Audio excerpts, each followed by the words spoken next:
Perkenalkan, nama saya Agus Dwidin, NIM 233 kelas A semester 3 jurusan Sosiologi, Fakultas Ilmu Sosial dan Politik, Universitas Nusa Sembana Kupang. Baik teman-teman, pada video kali ini saya akan menjelaskan materi baru dari buku review ke-6, yaitu Pierre Bourdieu dari mata kuliah Teori Sosiologi Modern. Dan setelah ini jangan kemana-mana, karena saya akan memaparkan video materinya. Selamat menyaksikan.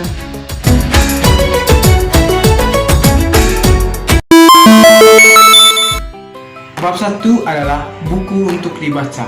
Di sini menjelaskan bahwa dalam menawarkan pengantar untuk karya dan pemikiran Bourdieu, oleh karena itu, pertama tujuannya adalah untuk mendiskusikan pekerjaan dan pemikiran itu di luar permainan bahasa yang buram lingkaran sosiologisnya dan para penafsirnya.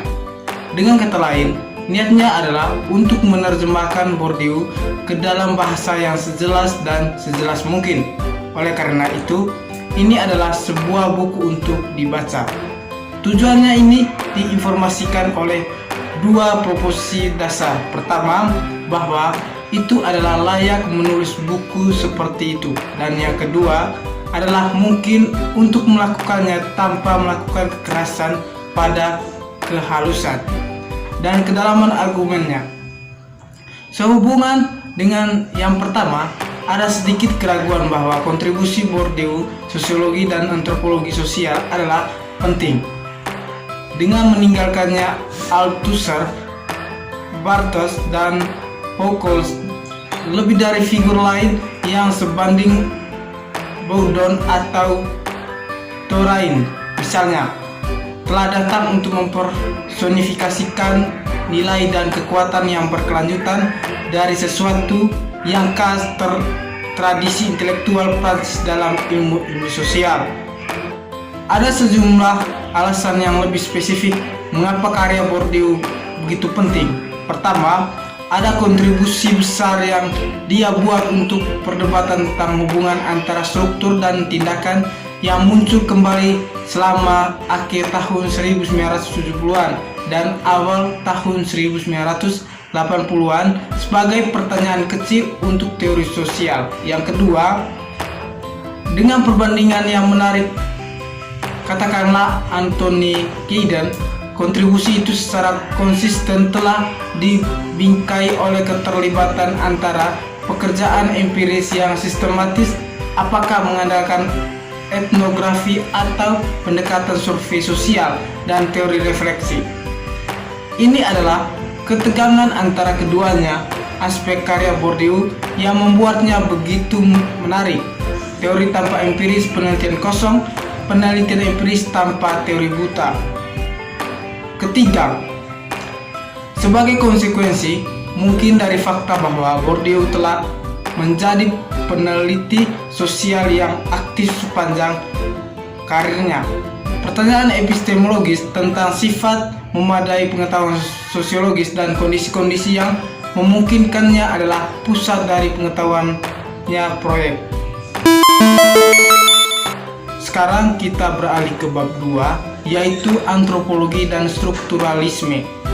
Baik, saya akan menjelaskan maksud dari antropologi dan strukturalisme. Yang pertama, antropologi adalah suatu studi ilmu yang mempelajari tentang manusia baik dari segi budaya, perilaku, keanekaragaman, dan lain sebagainya. Yang kedua, strukturalisme adalah metodologi yang unsur budaya manusia harus dipahami dalam hal hubungan mereka dengan yang lebih besar. Sistem secara menyeluruh atau umum disebut struktur. Baik, itu tadi pengertian dari antropologi dan strukturalisme. Sekarang kita beralih ke materi selanjutnya. A. Strukturalisme bahagia Ruma Berber. Di sini menjelaskan bahwa benang intelektual yang dapat berfungsi untuk menyatukan ensemble yang berbeda ini kembali ke karya ahli bahasa Swiss yaitu Saussure pada tahun-tahun awal abad ke-20. Dua aspek pekerjaan Saussure adalah penting. Pertama, Perbedaannya antara struktur gramatikal atau logis bahasa dan kehidupan sehari-hari meletakkan landasan bagi metode strukturalis, yaitu sifat sejati fenomena sosial sebagai relasional. Sistem makna harus dicari dalam struktur yang entah bagaimana terletak di belakang atau di bawahnya dunia penampilan yang fenomenal. Yang kedua, ia berpendapat bahwa aspek budaya atau sosial kehidupan selain bahasa dapat juga diperlakukan sebagai sistem penandaan makna masing-masing dengan struktur atau struktur yang sesuai dengan diungkapkan atau diuraikan. B adalah eksplorasi lebih lanjut dari simbolisme dan klasifikasi. Di sini menjelaskan bahwa jelaslah bahwa etnografi Kabyle karya Bourdieu memiliki daya tarik abadi atas karyanya Imajinasi. Selain Aljazair tahun 1960, ia telah banyak menggunakan bahan ini di garis besar teori praktik.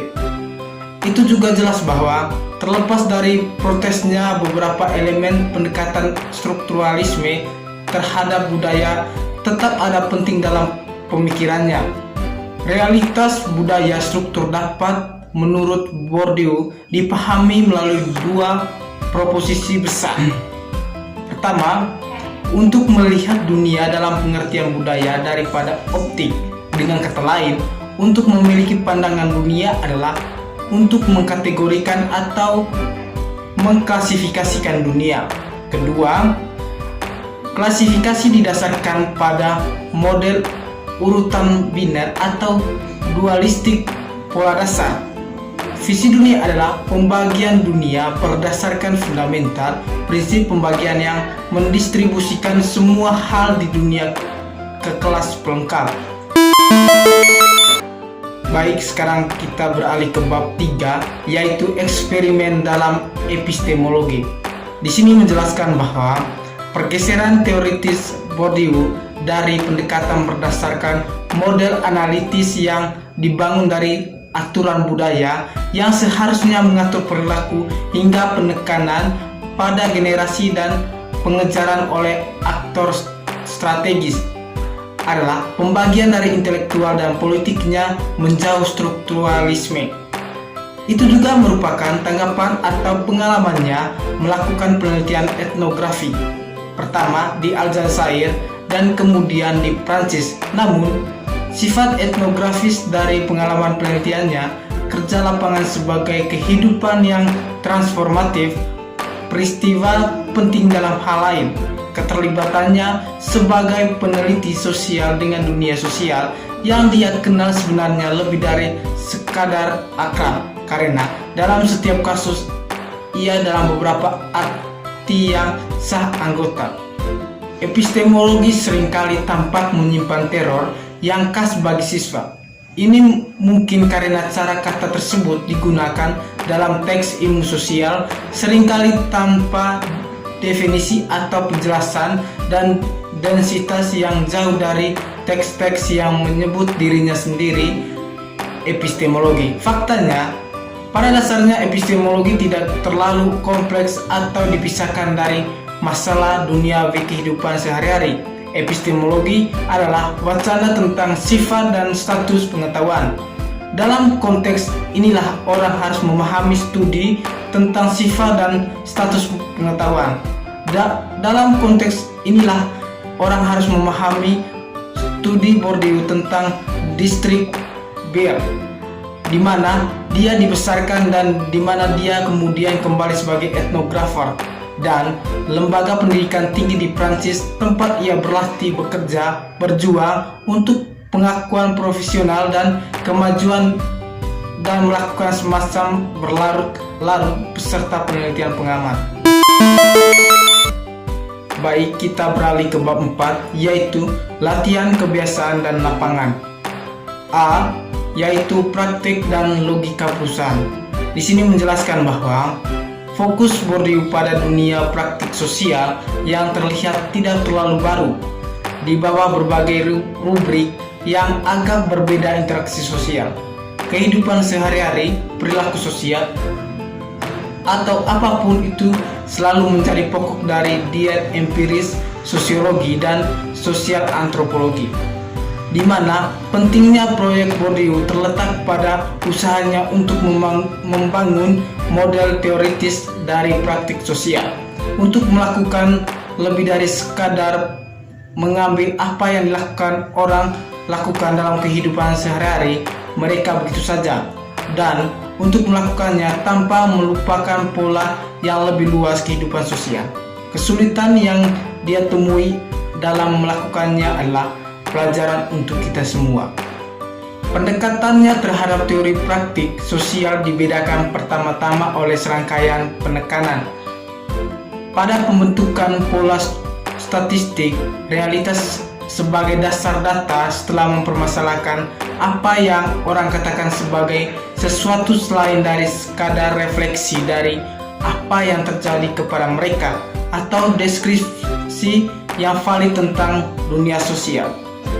Para sifat praktik dan improvisasi dan strategis sebagai lawan dari melihat perilaku sebagaimana diatur oleh aturan, dan ada perlunya analisis diakronis yang menempatkan pasang surut kehidupan sosial dalam ruang dan waktu. Yang ke-B adalah kebiasaan. Di sini menjelaskan bahwa di dalam apropriasi Bourdieu dari kata itu berasal dalam contoh pertama dari tahun 1967 dan lampiran yang dia sumbangkan untuk terjemahannya sendiri ke dalam bahasa Prancis dari Panofsky, Gotik arsitektur dan klolastik. Namun sebelum itu muncul dalam berbagai pengaturan, antara lain karya Hegel, Husserl, Weber, Durkheim, dan Mauss. Ini adalah sistem skema generatif yang diperoleh yang secara objektif disesuaikan dengan kondisi tertentu di mana ia dibentuk. Bourdieu mempertahankan beberapa makna asli konsep tersebut dalam hubungan antara tubuh dan kebiasaan. Disposisi dan skema klasifikasi generatif yang adalah hakikat dari habitus yang diwujudkan dalam diri manusia yang sebenarnya.